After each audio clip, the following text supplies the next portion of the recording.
Estamos de volta e chegou a hora de falar do Brasileirão. E o nosso Cartola, Léo, eu esqueci pela 4ª rodada de montar meu time. Eu fui muito bem, fiquei com 68 ponto alguma coisa. Eu devo estar lá embaixo, porque na correria eu acabo esquecendo. Segundo lugar. Eu não quero nem saber onde eu tô. É melhor essa informação passar batida. Richelli foi bem. Vamos começar falando do jogo do Fluminense. Fluminense que empatou com a Chapecoense, um jogo de 0-0, Milonga. É um jogo de 0-0 e foi lá na Arena Condá, no interior de Santa Catarina. E lembrando que o Bruno Rangel, juntamente com o Grafite, são os principais artilheiros do Campeonato Brasileiro, com 6 gols cada um. Bruno Rangel da Chapecoense e o Grafite do Santinha, do Santa Cruz. Exatamente. Falando sobre o jogo, né, eu vejo que o 0-0 foi um resultado até positivo para o Fluminense. Entrou muito mal, Richarlison está perdidinho em campo, né? Ainda não entrou, até foi substituído pelo Magno Alves no segundo tempo. O Fluminense está evoluindo. Eu percebi que o Fluminense evoluiu, jogou bem, teve chance para matar o jogo. Todo Pokémon evolui, né? Puxa, piada horrível.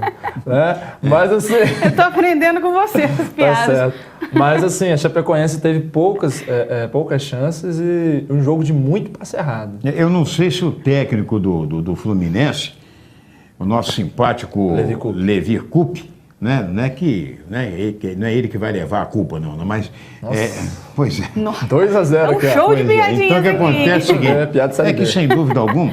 Não, eu não sei se... Que tal o Fluminense começar um jogo com Fred e Magno Alves juntos na frente? Mas não consegue porque é a ideia de futebol que ele tem, né, de um atacante somente. Só que ele gosta do atacante que volta. Você vê que Fred, nos últimos jogos aí, Fred começava a voltar. Né, contra o Botafogo mesmo. Ele foi um dos grandes zagueiros, né, contra o Botafogo. Só que o Richarlison não faz isso. Né, então, ele é aquele homem que fica lá parado e a bola não chega, Então foi retirado, o Magno Alves entrou, fez umas coisinhas, mas o Fluminense... Terminou no 0-0. Terminou no 0-0. Na próxima rodada, a Chapecoense vai visitar Ponte Preta, em Campinas, e o Fluminense recebe o Grêmio no Raulino de Oliveira, lá em Volta Redonda. Agora a gente vai falar do Flamengo, que perdeu por 2-1 para o Palmeiras. O time do Cuca venceu o Flamengo com um lance, Milonga, será que eu não sei nem explicar. Vou pedir até o Juju para soltar pra gente, porque não tem muita explicação. Solta pra mim, Juju. Será que Dunga Tafarel. Olha isso, vai partir gente. Cocu. Será que Dunga assistiu esse jogo? Ele Tafarel. Vai que é sua, Tafarel. Foi quase isso que aconteceu ali. Exatamente, Isso daí é desespero, né? A bola já ia entrar. Mas para pensar. Mesmo sendo expulso, você não faria isso também? Você era a última chance da bola não entrar. No pênalti, pode ser que a bola não entre. No desespero... meu amigo, eu acho mas que ele fez sabendo que ele ia ser expulso. Com certeza. Ele fez sabendo. Isso. Só que, entendeu? Nesse desespero realmente, na hora, a bola vai entrar. Ela vai entrar. A bola estava lá no caminho do gol. A bola estava lá dentro. Eu acho que nenhum jogador, ele já vai pro jogo pensando. Se aparecer uma oportunidade dessa, teve poucos segundos ali para pensar. Eu não faria porque, se você trabalhar racionalmente, mesmo ele... tomando aquele no gol... momento de desespero, meu amigo. O Flamengo vive não tem racionalmente, não. Quanto mais César Martins vive no desespero. A plástica do César Martins... César Muralha agora. Não, foi sensacional, não foi? Bota nele pra seleção. Dele. Foi uma jogada muito bonita. Bota nele pra seleção. Ele agarrou melhor do que o Alisson. Pô, frangão aquele. Nossa, a gente vai falar disso daqui a pouco, é verdade. O César Muralha, como agora ele está sendo chamado, agarrou melhor que o goleiro da seleção. Mas falando sobre o jogo, o Flamengo jogou bem, mais um jogo fora do Rio de Janeiro. Dados assim, ele ganhou 17 pontos dos 42, né, feito fora de casa. O Flamengo ganha mais dinheiro fora de casa pela sua torcida do que, propriamente dito, os seus jogos. Porque eu vejo que não jogou bem também ontem, teve muito problema na marcação, teve muito problema no meio de campo. O Ilharão não voltou a fazer aquela boa partida que fez contra o Vitória. E o Flamengo, com esse inconstante Palmeiras, que eu vejo que vai evoluir no campeonato e vai dar trabalho. E no intervalo do jogo, a polícia teve que usar gás de pimenta para separar brigões aí. O gás foi lançado em uma área de circulação interna do estádio e se propagou pelas arquibancadas, chegando até o gramado, como a gente está vendo aí nas imagens. A gente vê uma criança sofrendo os efeitos desse gás de pimenta. Físico, Algumas crianças, na verdade, né, que foram ao estádio para se divertir, foram com a família, foram para aproveitar e são as que mais sentem esses efeitos tóxicos, cadeirante, né? O cadeirante sofreu muito, você vê que o pai sai chorando, assim, uma cena muito forte. Fernando Praz também sentiu.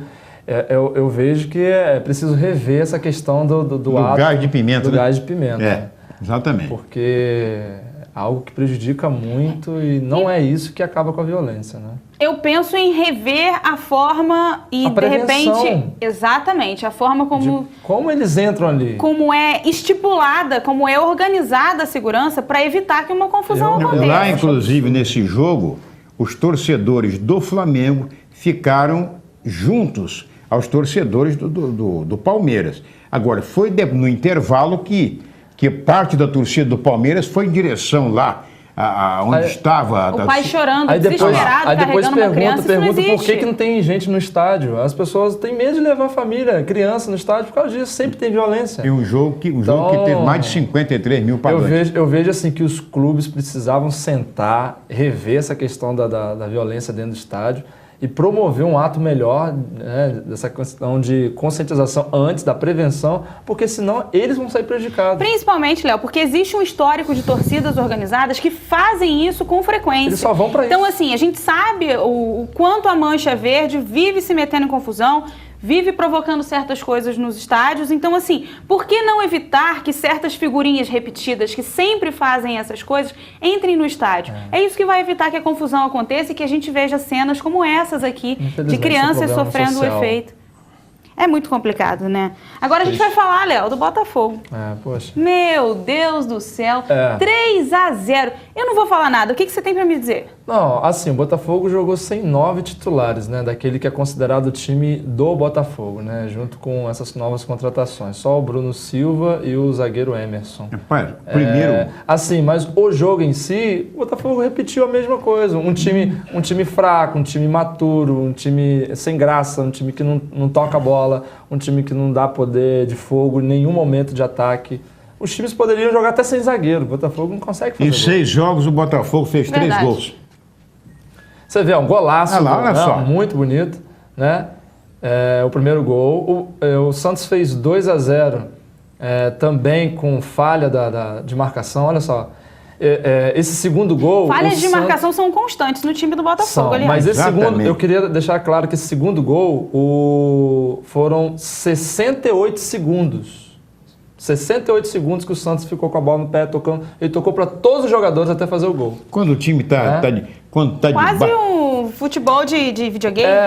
E quando fez 2-0, o Botafogo teve chance de diminuir com o pênalti, né? Mas aí Neilton jogou para fora.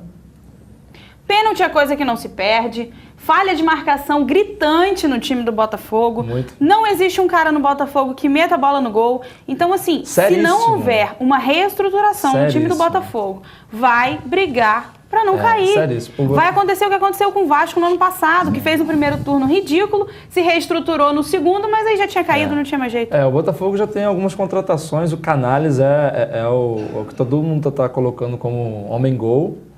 Mas ele tem que se encaixar. A gente sabe que é difícil o estrangeiro vir para o Brasil e ter essa adaptação. Nem todo mundo consegue ter essa adaptação rápida.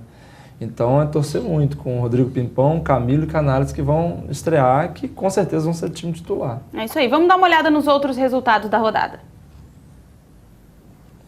Brincadeira, né? Olha, eu pedi pra ver os outros resultados. Isso Tá é bullying com você, hein? Volta naquilo ali, Juju. Olha isso. Olha, o Botafogo líder do Campeonato Brasileiro Série A, com a tabela de cabeça pra baixo, é claro. Brincadeira, né? Não fui eu que fiz isso. É isso, só a tela que tá de cabeça pra baixo. Não fui eu. Daqui a pouco tem gente em casa virando a televisão mesmo, cuidado, hein? Vamos dar uma olhada nos resultados.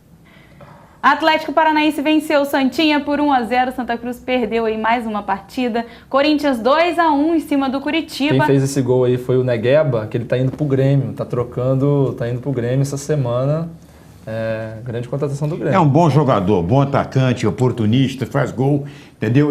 Peledinho. E o Corinthians, vou te contar, fez 2 gols, um no finalzinho e outro nos acréscimos. Até André faz gol no Corinthians. É isso aí, América Mineiro 1, Figueirense 0. Vitória venceu o Internacional que era líder, né, também por 1-0. Palmeiras e Flamengo, a gente já falou desse jogo. O Grêmio venceu a Ponte Preta por 1-0. Sport e Atlético Mineiro 4-4. E o São Paulo do Fabinho feliz aí, venceu o Cruzeiro por 1-0. E o América Mineiro conseguiu a primeira vitória em cima do Figueirense. Com um treinador novo. Novo, hein? Mudou o treinador, a vitória vem. É mais ou menos assim. Veio da Ferroviária de São Paulo, grande treinador. E mandaram o Givanildo embora, né? Mandaram o Givanildo embora. Vamos dar uma olhada na classificação. Corinthians é líder com 13 pontos. O Internacional estava na liderança, a gente sabe, mas caiu aí. Olha, o pessoal do Sul tá bem feliz em ver o futebol deles, né? Olha a ponta da tabela. Em segundo, o Grêmio. E em terceiro, o Internacional. É bonito de ver isso, né? Eu queria ter essa alegria com o futebol aqui do Rio de Janeiro. É difícil, mas o Flamengo ainda tá bem ainda, mesmo perdendo, tá em quinto lugar aí, vai jogar com o Figueirense a próxima partida e tem chance de voltar ao G4. Fluminense que com o empate perdeu a chance de ficar lá em cima entre os primeiros, né? É, com certeza. Lá embaixo, Botafogo, como a gente mostrou aquela hora de cabeça para baixo, agora com a tabela certinha. É a lanterna do Campeonato Brasileiro com 4 pontos em 6 jogos. A gente vai pro intervalo rapidinho e volta já já, você não sai daí.